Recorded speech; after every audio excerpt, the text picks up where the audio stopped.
வணக்கம். நான் கொத்துக்கீரை குழம்பும் கீரைத்தண்டு உசிலியும் செஞ்சு காட்ட போகிறேன்.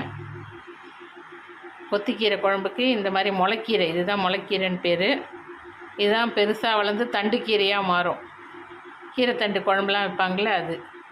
இதில் இந்த இலசாக இருக்கும்போது இந்த மாதிரி நீளமாக தண்டு இருக்க மாதிரி வாங்கிக்கிட்டிங்கன்னா இதை எடுத்து இந்த மாதிரி தனியாக கட் பண்ணி வச்சுக்கோங்க. இந்த முளைக்கீரையை எப்படி பெருசு பெருசாக அரிஞ்சிக்கணும். ஏன்னா குழம்புல போட்டு இப்படி அள்ளனோம்னா கொத்தாக வரணும். அதனால தான் கொத்துக்கீரை குழம்புன்னு பேர் அதுக்கு.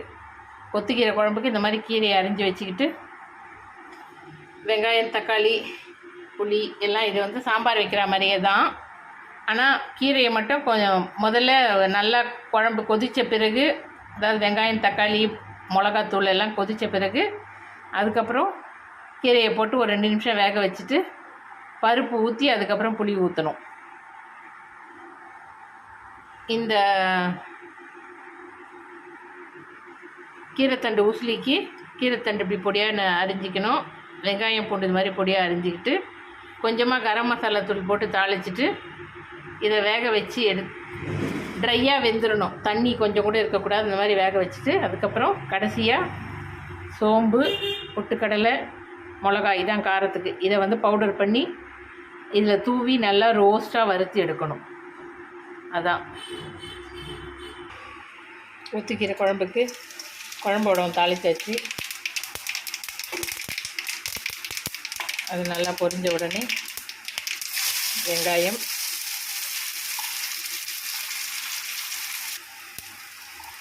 வதங்கினோடனே தக்காளி,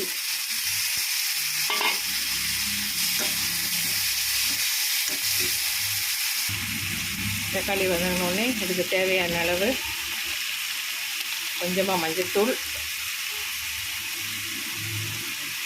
உப்பும் போடுற குழம்பு மிளகாய்த்தூள் தான். இது பச்சை வாசனை போகணுங்கிறதுனால இந்த எண்ணெயிலே கொஞ்சம் நேரம் நல்லா வதக்கிடுங்க. ஏன்னா கீரையோடு ரொம்ப நேரம் வேக வைக்க முடியாது.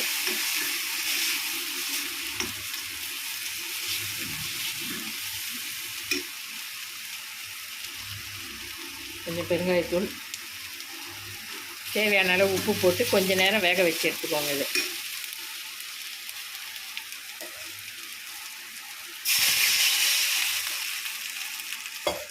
பச்சை வாசனை நல்லா போகணும். இதில் பாருங்கள், மிளகாத்தூள் நல்லா கொதிச்சிருச்சு.